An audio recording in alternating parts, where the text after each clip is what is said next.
Welcome to my channel, Diksha Coaching Classes. Start करते हैं। यहाँ पर हमारा पहला क्वेश्चन दिया गया है x + 5 = 15। तो इस समीकरण में हमें x का मान निकालना है और x क्या है? चर संख्या है। तो वैसी संख्या जिस संख्या में ABCD का कोई भी लेटर लगा हो उसे हम क्या कहते हैं? चर संख्या यानी कि वेरिएबल नंबर।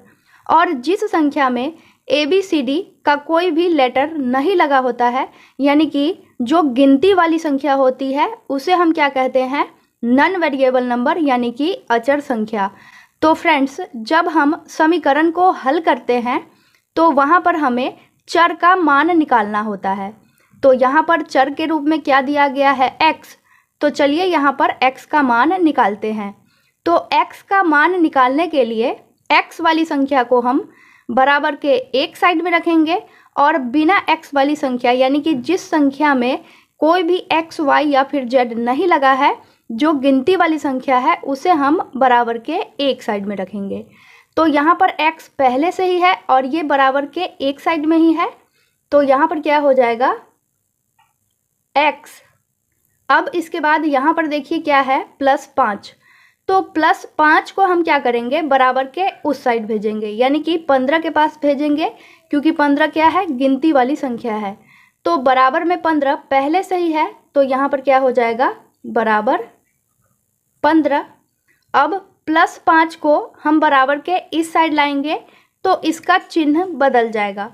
समीकरण का ये नियम होता है, अगर प्लस वाली किसी भी संख्या को हम बराबर के इस साइड से उस साइड ले जाएंगे तो इसका चिन्ह बदल दिया जाएगा। ये प्लस में है तो बराबर के इधर आने के बाद प्लस का 5 माइनस का 5 हो जाएगा। तो यहाँ पर क्या हो जाएगा? -5। अब यहाँ से x का मान बड़ी ही आसानी से निकल जाएगा। तो यहाँ पर लिखेंगे, इसीलिए x बराबर, अब यहाँ पर देखिए 15 - 5 है, तो 15 में से 5 को घटाएंगे तो क्या हो जाएगा? 10। तो लीजिए, हमने x का मान निकाल लिया है 10 और यही हमारा आंसर हो जाएगा।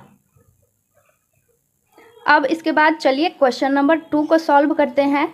तो यहाँ पर क्वेश्चन में दिया गया है 3y - 10 = 8। तो यहाँ पर हमें y का मान निकालना है।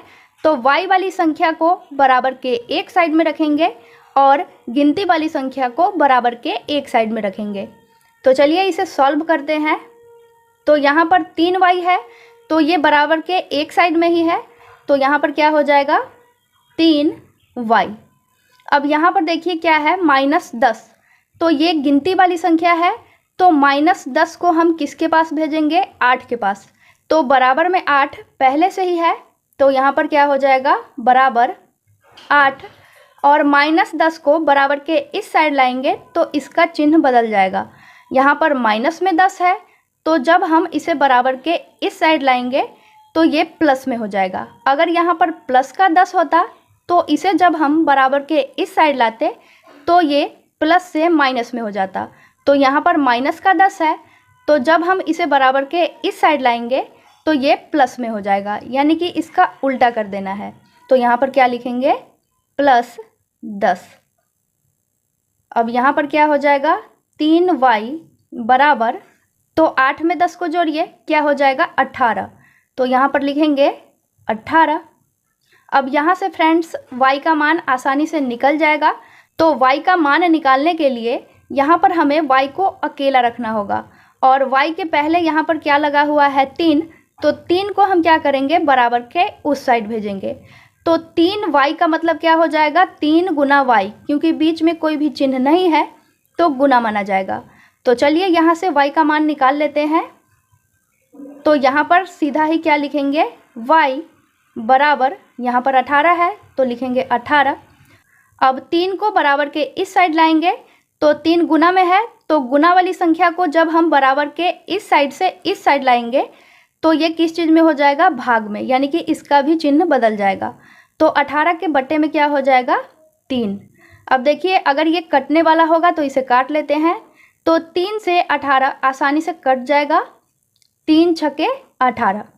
तो लीजिए, यहाँ पर हमने y का भी मान निकाल लिया है, तो यहाँ पर लिखेंगे, इसीलिए y बराबर 6 और यही हमारा आंसर हो जाएगा। अब चलिए इसके बाद क्वेश्चन नंबर 3 को सॉल्व करते हैं। तो यहाँ पर क्वेश्चन में क्या दिया गया है, 3x/2 प्लस x/6 बराबर 5। तो यहाँ पर जो समीकरण दिया है ये बटे के रूप में है, यानी कि भिन्न के रूप में है। तो फ्रेंड्स, अगर आपको भिन्न का जोड़ यानी कि बट्टा पर का जोड़ आता है तो आप बड़ी ही आसानी से इस तरीके के समीकरण को सॉल्व कर सकते हैं। तो यहाँ पर देखिए, बटे के ऊपर जो संख्या है इसे हम क्या कहते हैं, अंश यानी कि न्यूमिनेटर, और बटे के नीचे जो संख्या दी होती है उसे हम क्या कहते हैं, हर यानी कि डेनोमिनेटर।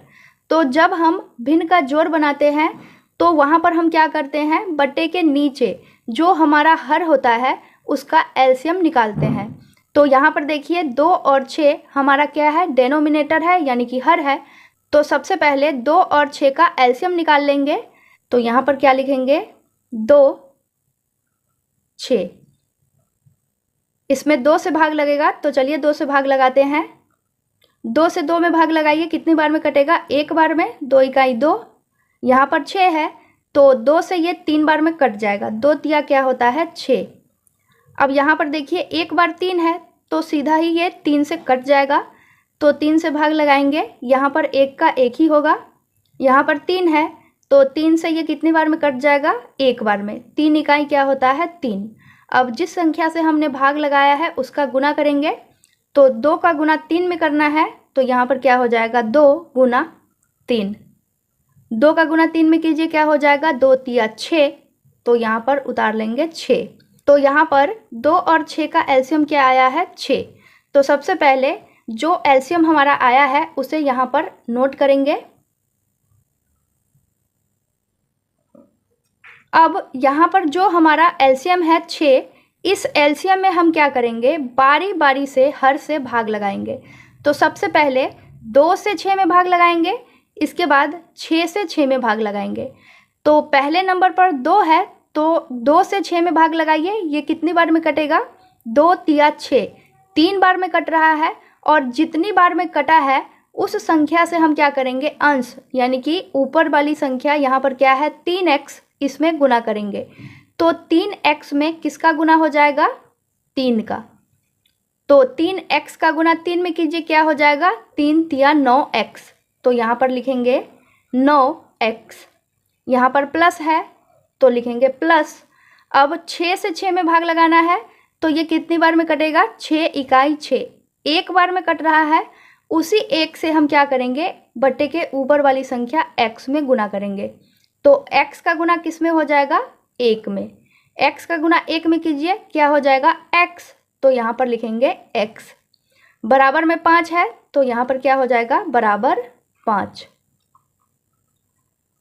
अब यहाँ पर देखिए फ्रेंड्स क्या है, 9x प्लस x। तो यहाँ पर x के आगे कोई भी संख्या नहीं दी गई है। तो अगर x के आगे कोई भी संख्या ना हो तो वहाँ पर 1 छुपा होता है।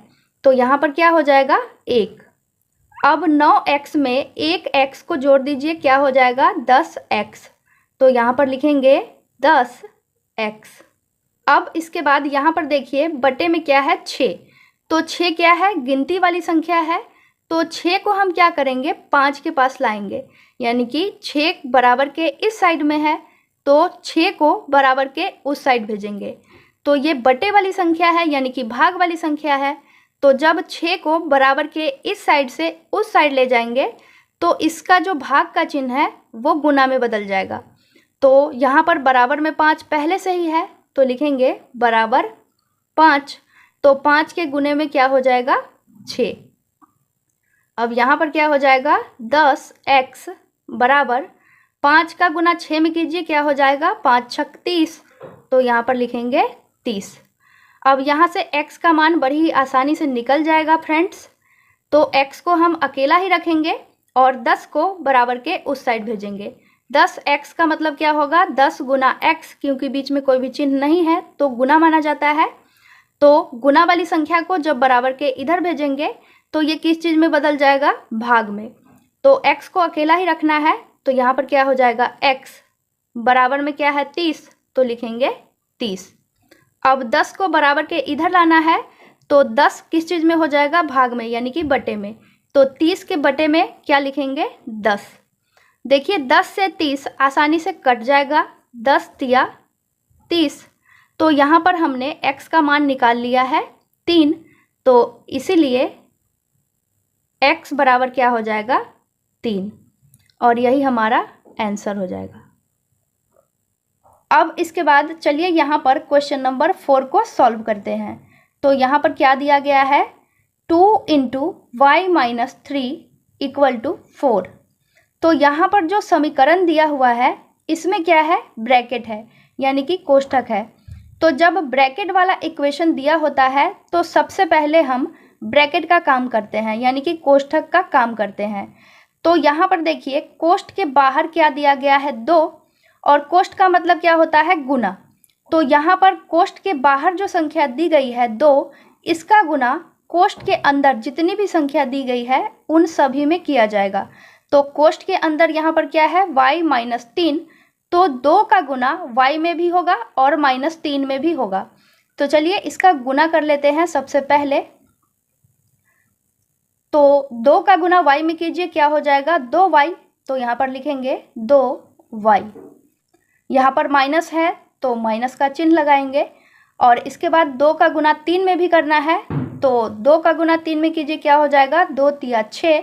तो यहाँ पर लिखेंगे 6, बराबर में 4 है, तो यहाँ पर क्या हो जाएगा, बराबर 4। अब यहाँ पर देखिए फ्रेंड्स, हमने इसे सिंपल फॉर्म में चेंज कर लिया है। अब हम बड़ी ही आसानी से इस समीकरण को सॉल्व कर सकते हैं। तो y वाली संख्या को बराबर के एक साइड में रखेंगे और गिनती वाली संख्या को बराबर के एक साइड में रखेंगे। तो यहाँ पर 2y पहले से ही है, तो यहाँ पर क्या हो जाएगा, 2y, और यहाँ पर -6 है, तो -6 को हम क्या करेंगे, 4 के पास भेजेंगे, क्योंकि ये गिनती वाली संख्या है। तो बराबर में 4 पहले से ही है, तो यहाँ पर क्या हो जाएगा, बराबर 4, और -6 को बराबर के इस साइड से इस साइड लाएंगे तो इसका चिन्ह बदल जाएगा, ये माइनस में है, तो बराबर के इधर आने के बाद माइनस का 6 प्लस का 6 बन जाएगा। तो यहाँ पर क्या हो जाएगा, +6। अब यहाँ पर लिखेंगे 2y बराबर, यहाँ 4 + 6 है, तो 4 में 6 को जोड़िए, क्या हो जाएगा, 10। तो लिखेंगे 10। अब यहाँ से y का मान आसानी से निकल जाएगा। तो सबसे पहले y को हम अकेला ही रखेंगे, और y के आगे क्या लगा हुआ है, 2। तो 2 को हम क्या करेंगे, बराबर के इस साइड से इस साइड भेजेंगे। तो 2 किस चीज़ में है, गुना में, क्योंकि 2y का मतलब क्या हो जाएगा, 2 गुना y। तो गुना वाली संख्या को जब हम बराबर के इस साइड से इस साइड लाएंगे तो ये बटे में हो जाएगा, यानी कि भाग में। तो बराबर में 10 पहले से ही है, तो यहाँ पर क्या हो जाएगा, बराबर 10। अब 2 को बराबर के इधर लाइए तो ये बटे में हो जाएगा, तो 10 के बटे में क्या लिखेंगे, 2। 2 से 10 आसानी से कट जाएगा, 2 पंचे 10।